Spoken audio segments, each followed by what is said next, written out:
expiring, and they're just coming in to relocate and close some of that down. Okay. Are there any questions? Move that. Second. Has been moved and properly seconded. All those in favor, let it be known by saying aye. Aye. Environmental Services, is that Cal, you'd like to have dinner? You want to speak to that? Yes, it's just a project we're doing to replace a line in the railroad tracks in the older part of Arndale. Any questions? Any motions? So moved. Second. Been moved and properly seconded. All those in favor, let it be known by saying aye. Aye. We have no items for general retirement system, no Jefferson County Human Resources. One item, would you like Cal to speak to that item? Sure. Commissioners, this is our broker of record. The team's done an RFQ and vetted them, and we recommended Cobb's Island at a cost of $47,500 per year. We're really excited about what, reevaluating all of this and getting going. How long has been the letter? I've been here since 6 years, over 6 or 8 years, I'm not really sure. Move that. Second. Been moved and properly seconded. All those in favor, let it be known by saying aye. No items under compliance. Then we have no items under the personnel board and no other items other than we have some items of new business for Thursday. Thank you, Mr. President. Thank you. I'm going to get business Thursday.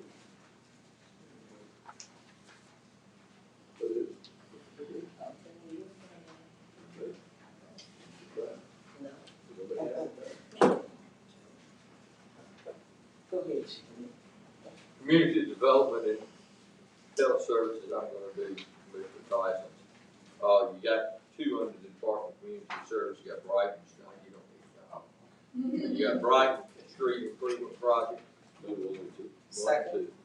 Move and second, all in favor say aye. Aye. Aye, thank you. There's three community grant district, requests here, $1,000 for Board items 1 through 3. All in favor? Aye. Thank you. Administrative and infrastructure, roads and training, you wanna give it a try? Yes, sir.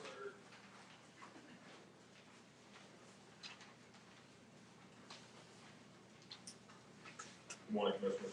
Good morning. Morning. Items 1 through 5 are all on-call survey contracts. Really, these are to supplement our current survey staff with the influx of work that we have going on, and really to help our survey department to meet the task at their hand.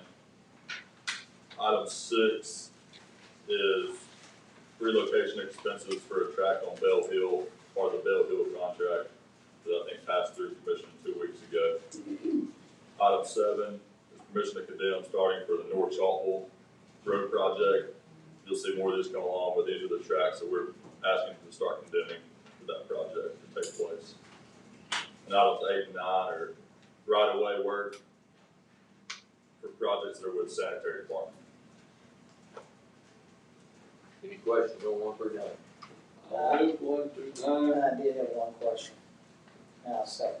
All right, we got a motion and a second. Go ahead. Okay. Thank you. So on 10 Mill Road, because I know that was a question, and I don't think Heather is in here this morning. Is she? Here, right there.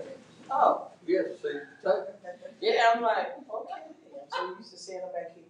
Is that a part of what we were asking about as relates to, that section of 10 Mill Road that was an issue? Or is something totally different? Yeah, this is something totally different. Okay, all right, but that is forthcoming. Mhm. Okay, very good. All right, All in favor, say aye. Wait a minute, Aye. I got a question. I'm sorry, excuse me.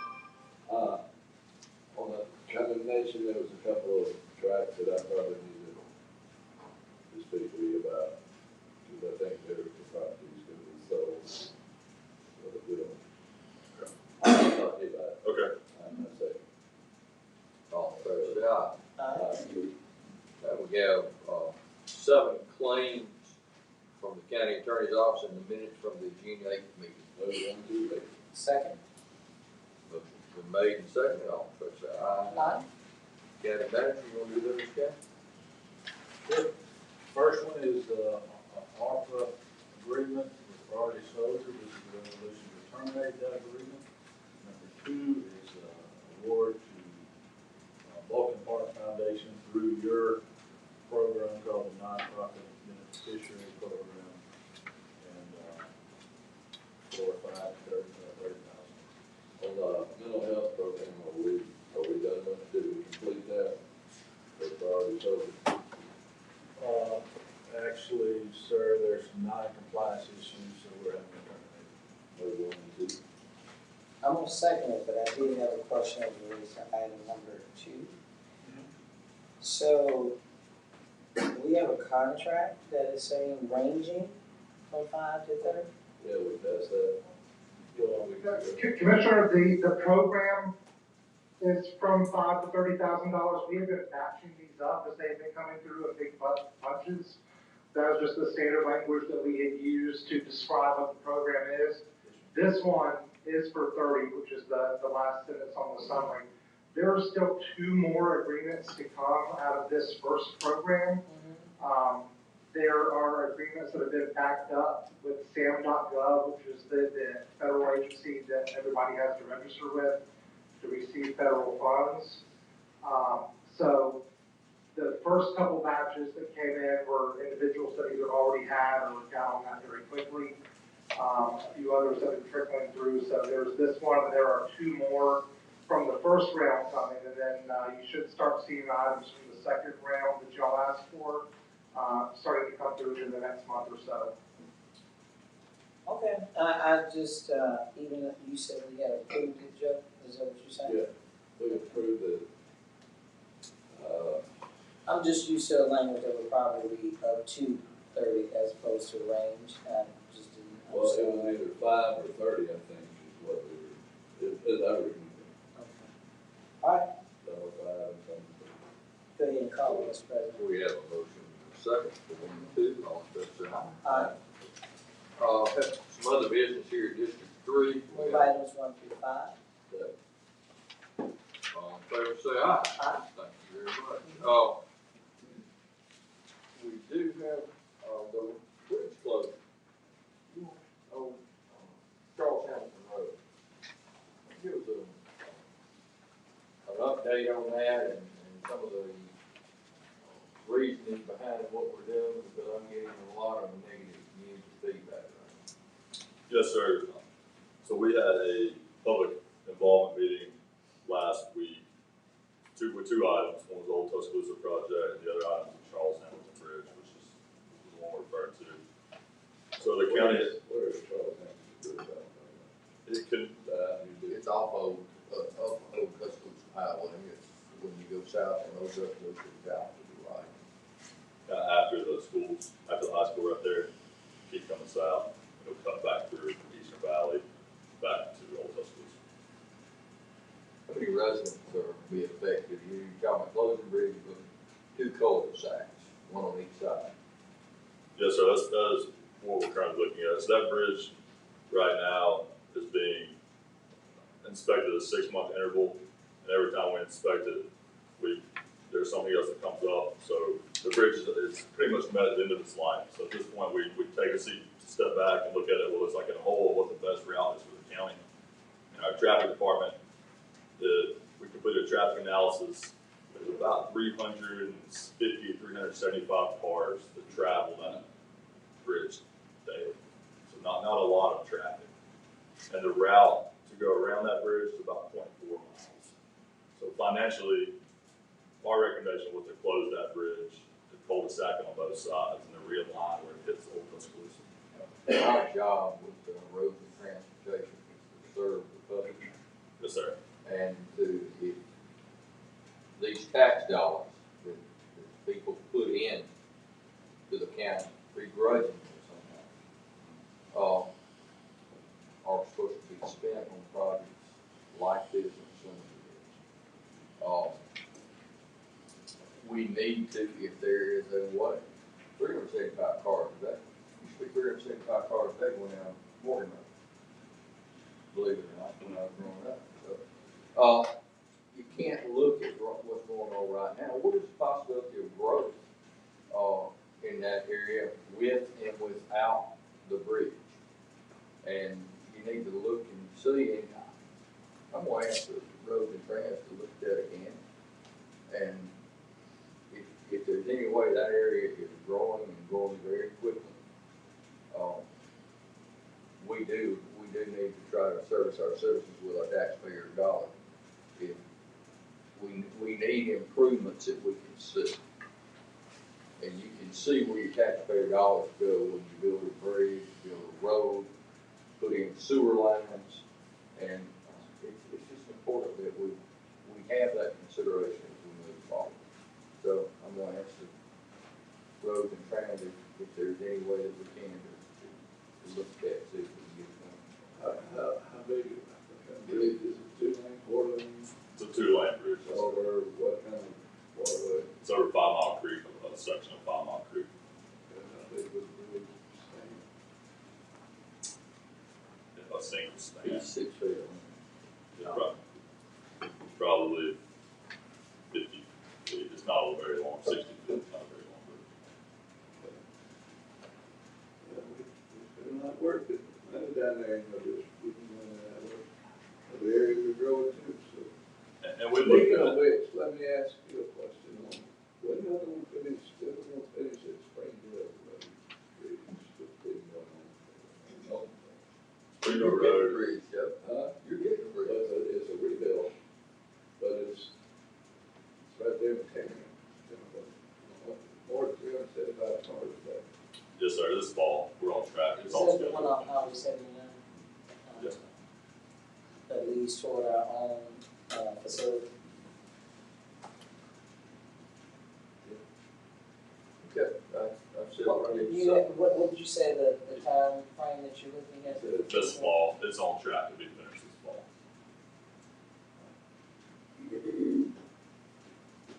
All right, that. So are you doing all items with the exception of that one that you'd like to reconsider? No, that wasn't a consideration, I just said that as a statement at the end of the. I watched some email, I haven't said it, I haven't had any personal contact with anyone except the resident somewhere. So, I did get an email that showed what roads and family project information.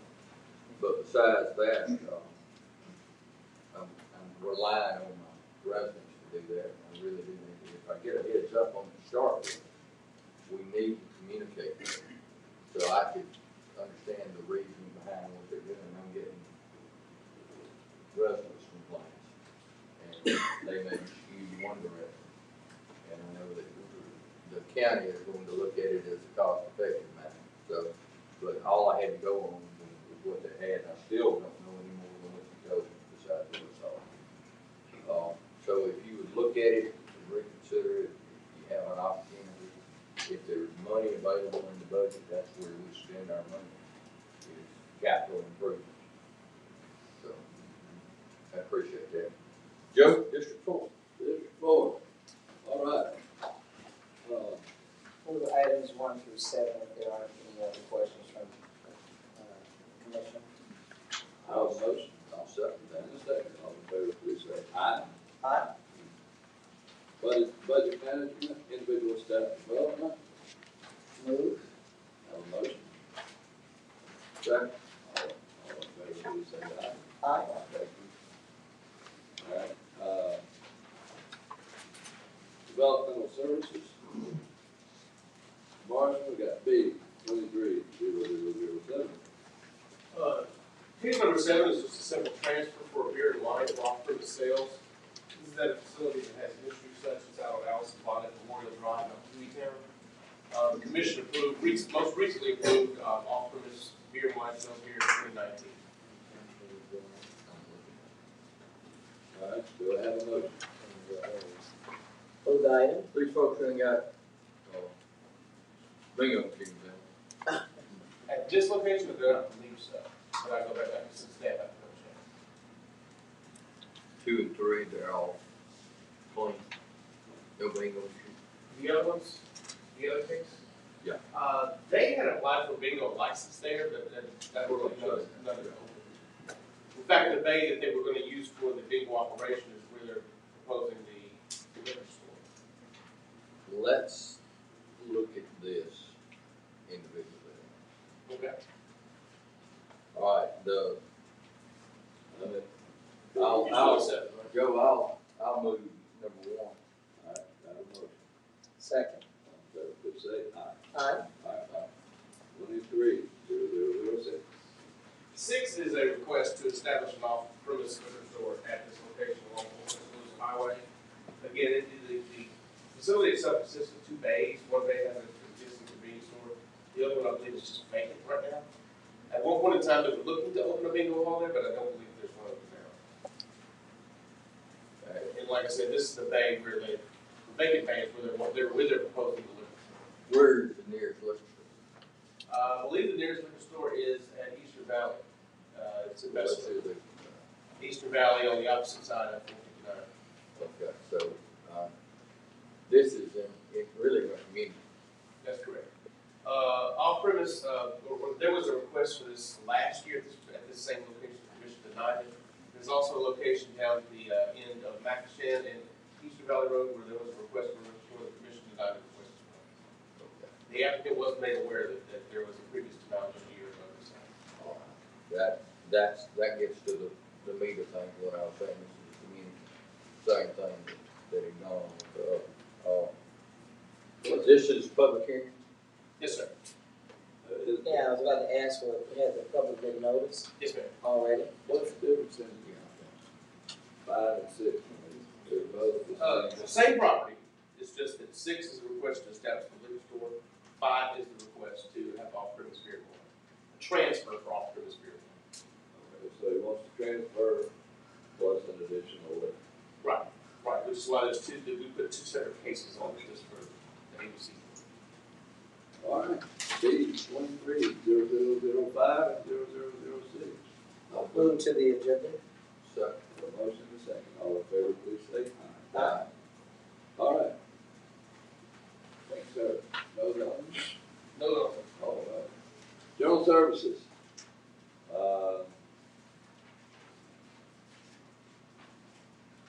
Good morning, Commissioners. Oh, are you presenting it?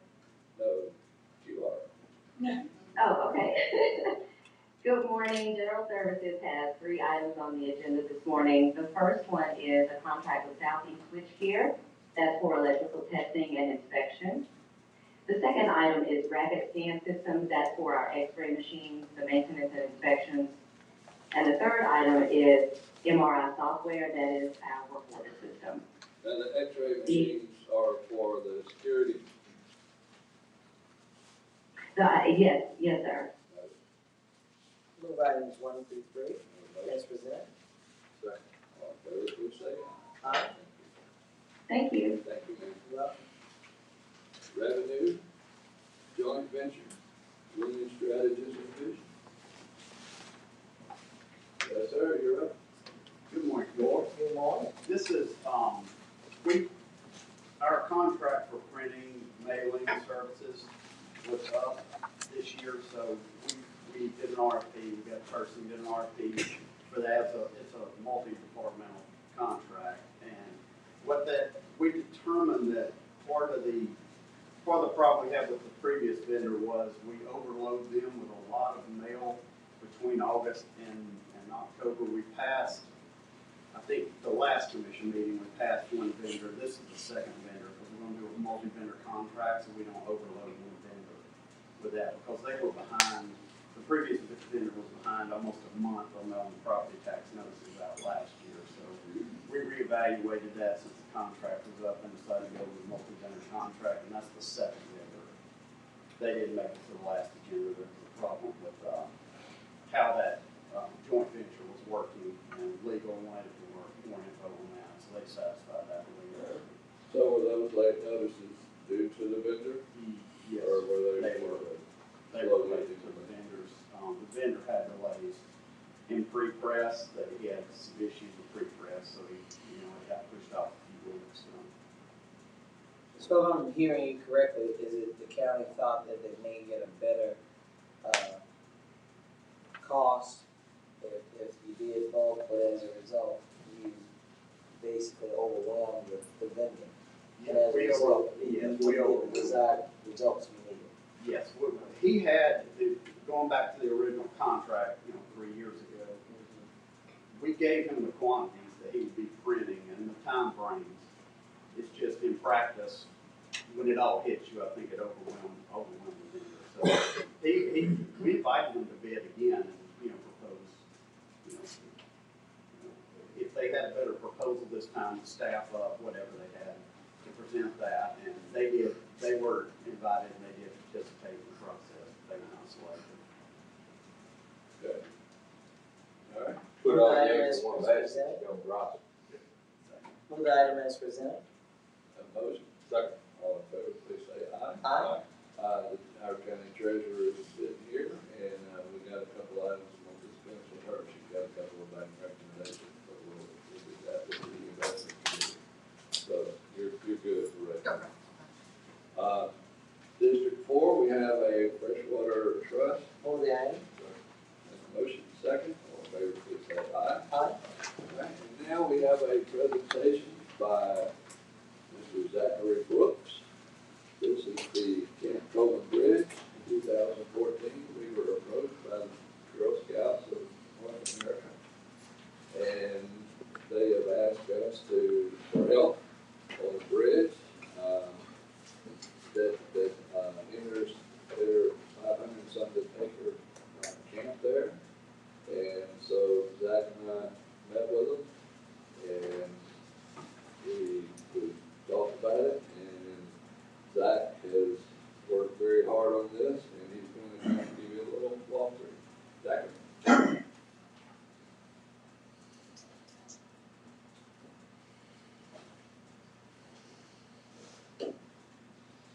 Okay, as Commissioner mentioned, we'll just start with a little bit about what actual Camp Coleman is.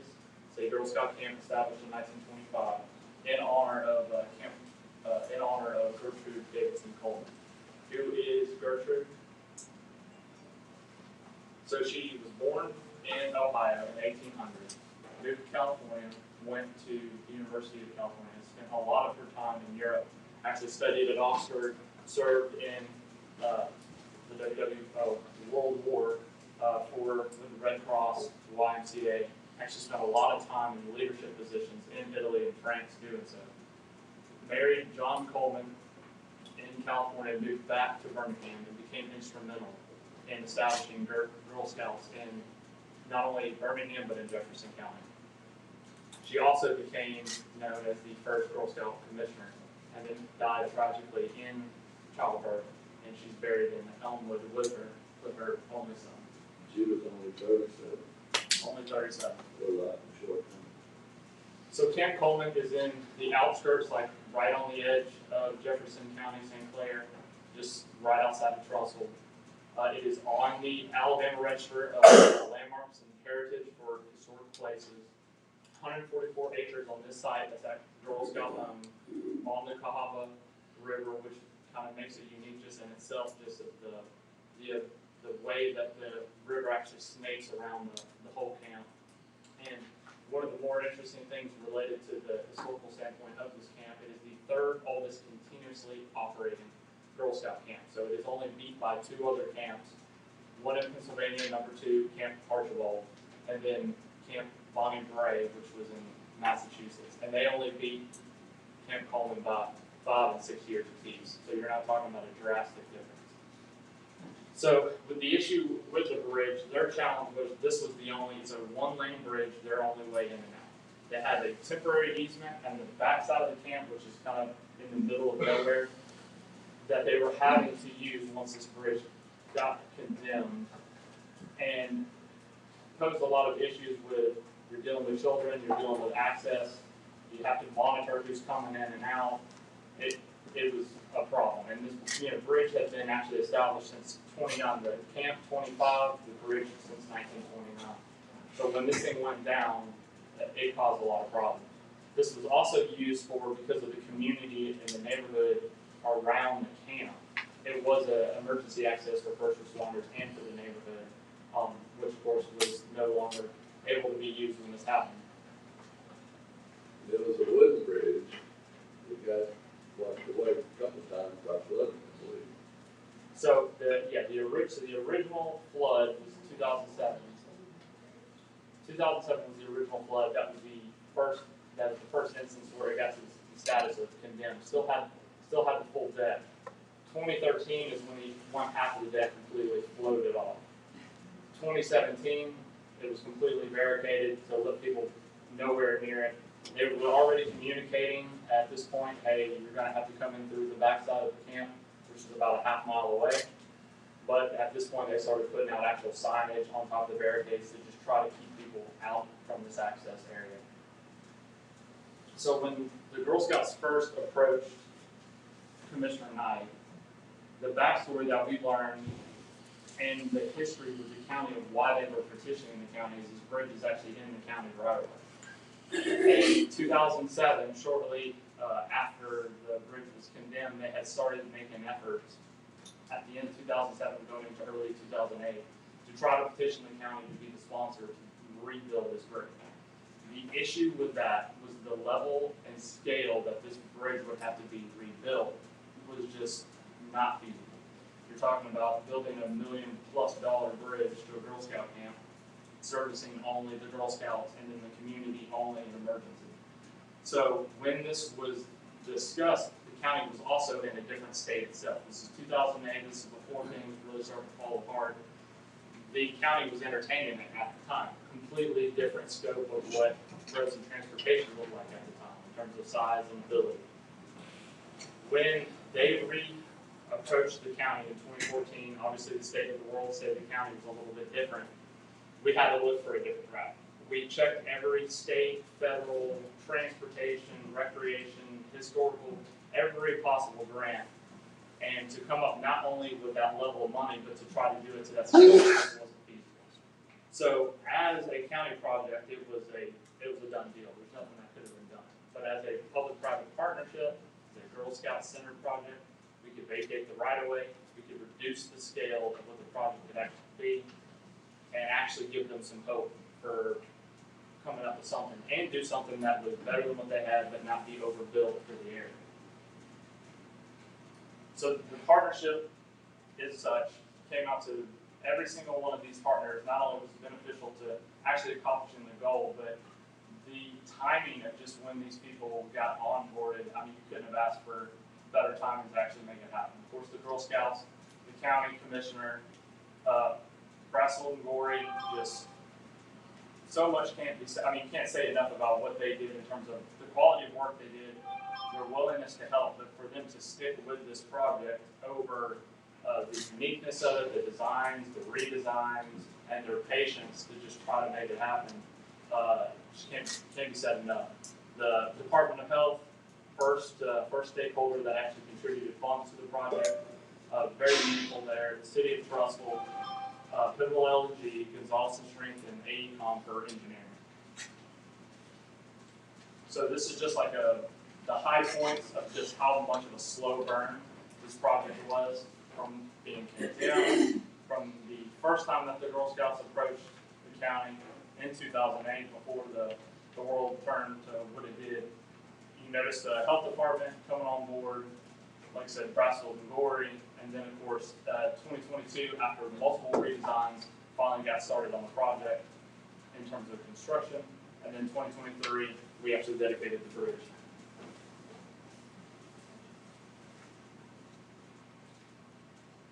This is just like a small sampling of just the redesigns, the first design, second design, and the third is just part of the shop drawings for what was actually completed in that space. Just a little snapshot of this is the girders going in place late last year.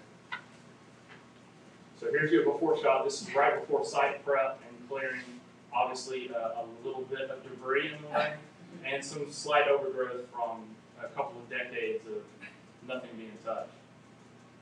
And there's your after. The final product's a 60 by 16 foot. A little larger than what was there. The original would have been about 42. There's extra extension just for the safety of using the current abutments that were there, and also for the fact that because the bridge spans the Cahaba River, one of the challenges was to try to stay out of the Cahaba. So that does So it had to be, it's clear span, okay. Yeah. There you go. And it gives it gives you some aesthetic too by having the original abutments in there and fit kind of fits the, it's a kind of a unique space and kind of awkward approach. There's a lot of approach work to get the angle, just right with the camera grade for the area. Point of clarification, this is the dedication day. This was a slightly different slide, but the commissioner insisted on the bald is beautiful photo. So this is the first vehicle crossing, keeping it safe with the golf cart. So Who was driving the golf cart? that was me driving the golf cart. So final cost. So when they first approached, like I said, it was a little, we were getting estimates of a little over $1 million to do it as a county project. We pared it down to about $500,000 in what you saw current costs. And then that is thanks to our partners, that is actually what we spent in sheer dollars to try to make it happen.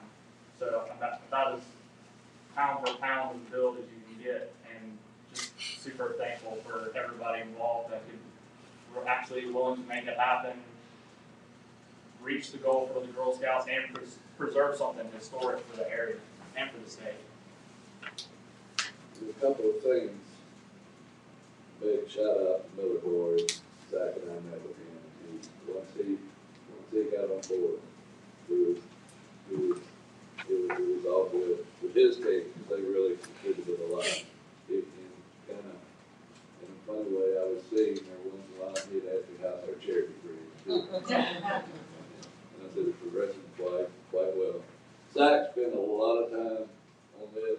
I think it's 8 or 9 years that this has been going on, but he stuck with it, persevered, got all these people together and done this. And so we haven't named the bridge. There's probably going to be some discussion. I'm going to recommend that we call it Zach's Crossing. Yeah. But thank you, Zach, for that. And it's a great job.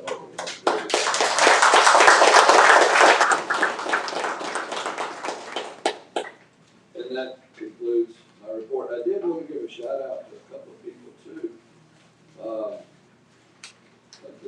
Being not big huge of being a golfer, but somebody that likes to play golf. Gordon Sargent he finished in the U.S. Open as the highest amateur.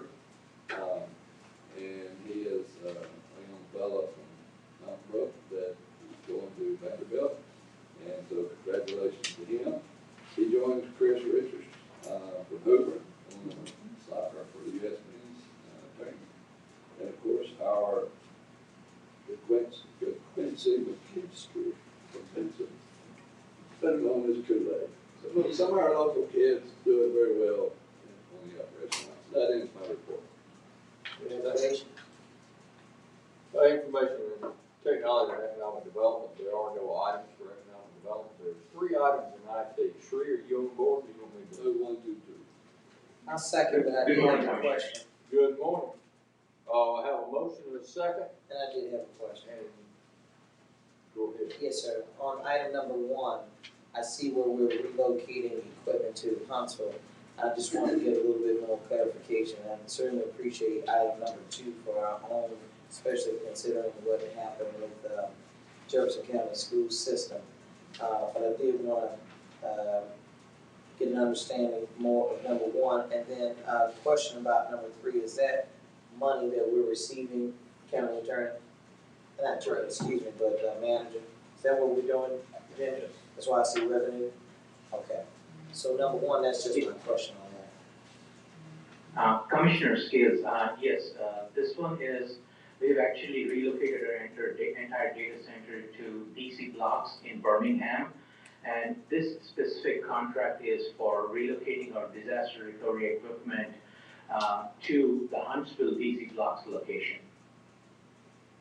And that gives us more It gives us more redundancy because we'll be operating our professional data center in a tier 3 grade data center that's DC blocks provides us with service level agreements of 99.999 uptime for all our systems.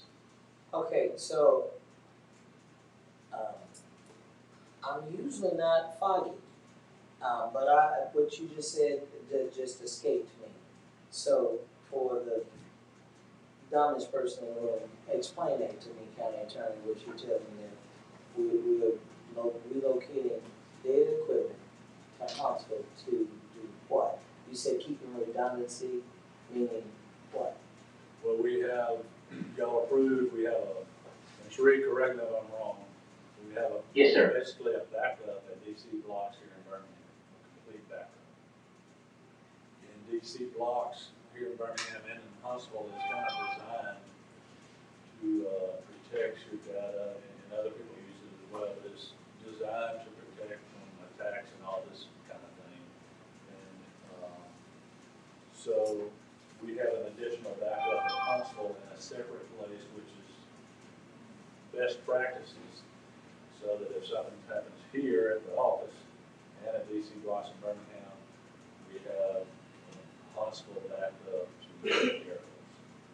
So you have a backup to the backup, is it? But what I read, and I may have just got it wrong, I said they were moving it from DC Blocks in Birmingham to DC Blocks in Huntsville. Is that right? True. Commissioner, I would like to clarify, Commissioner.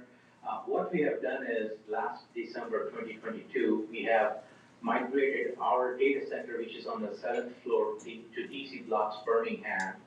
And we already have a DR equipment in our Valley Creek facility that is for our data storage. And that's the equipment we are moving to the disaster recovery for in Huntsville of DC Blocks for the data storage equipment. That way we have full redundancy between DC Blocks Birmingham and DC Blocks Huntsville. Yeah, we put our equipment in there, but So, yeah, I remember that.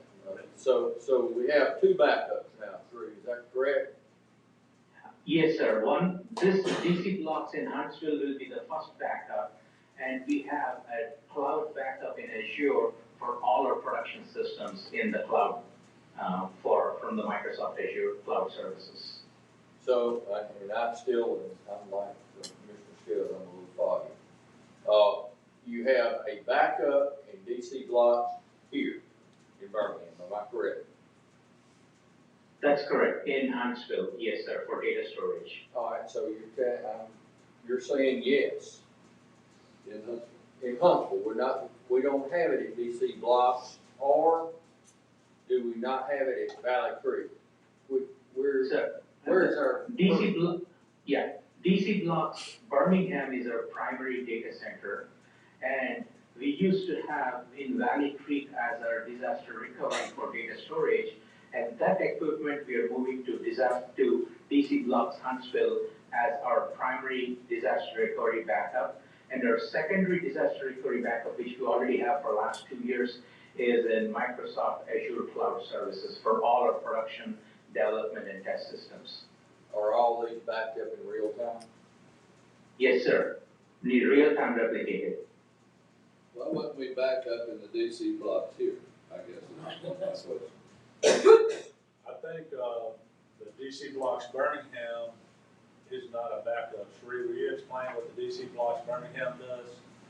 Yeah, what exactly we did is we have taken our entire primary data center, which is located on 7th floor annex building, and we have moved that to DC Blocks Birmingham. So our primary data center is presently hosted in DC Blocks Birmingham, and our secondary backup for that data storage is in DC Blocks Huntsville. That's what we are trying to move this equipment. And for all our production systems, we have a real-time replicated data in Microsoft Azure Cloud Services. So the DC Blocks Birmingham isn't a backup, it's our main server. I'm sorry. And the reason that we did, and you all approved, is we want to operate the county's data center in a fully certified data center, tier 3 data center location, which is DC Blocks Birmingham. That provides all the redundancies to support all our production systems. Any other questions? Yeah, just the rest of One, the two, things three. on Madison County. Motion. Certainly, Commissioner, we are taking those into consideration, and we are following the industry's best practices, and we have a primary data center and differently co-located disaster recovery center, and we have a complete backup, how we call it as a hot DR recovery in our cloud services. That way, we are protected from all aspects. Do we have a motion second? Second. No, we have it already. I did, I thought I did. Call for the vote? I do have one question, Ms. Scales. I just wanna make sure I heard you correctly. You said they're usually not foggy. I'm not, ever, Uh, and very articulate. I just- Yeah, I heard your comments at the other meeting, so I'm never foggy and I'm very articulate.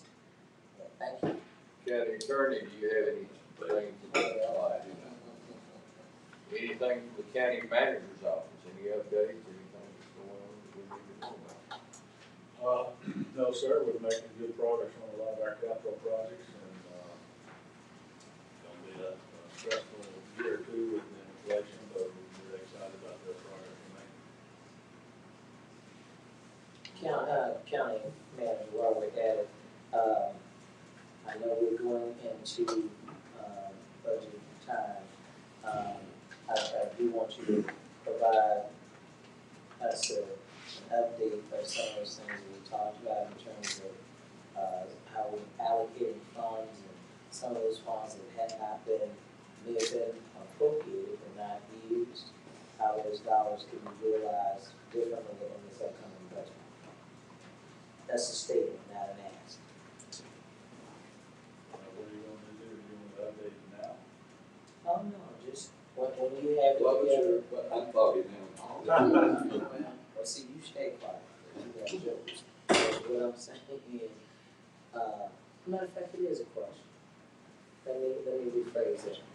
I'd like you to let us know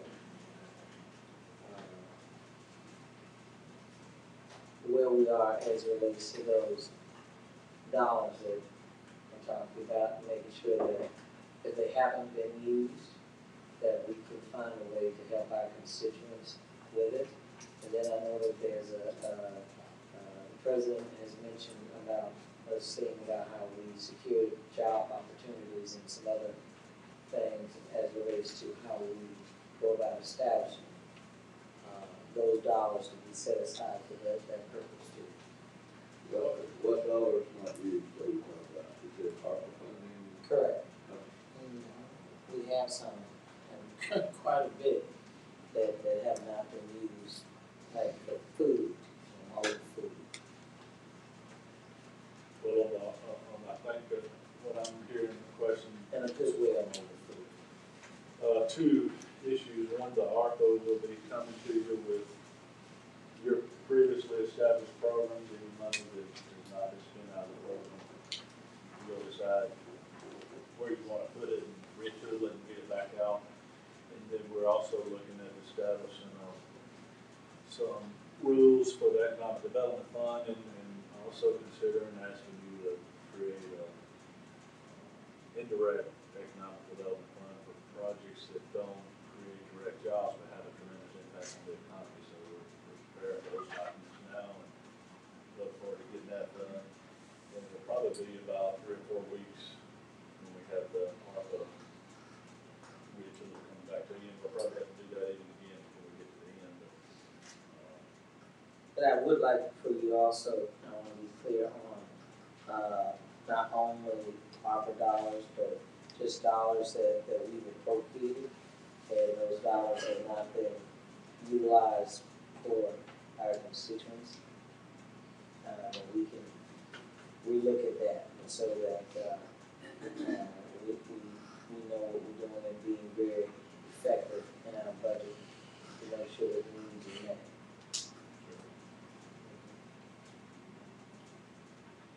Cal was talking about the economic development fund. And I've been talking with Pete and Commissioner Lightning. What we need to do is we need to establish an economic, I would call it enhancement fund for existing businesses that are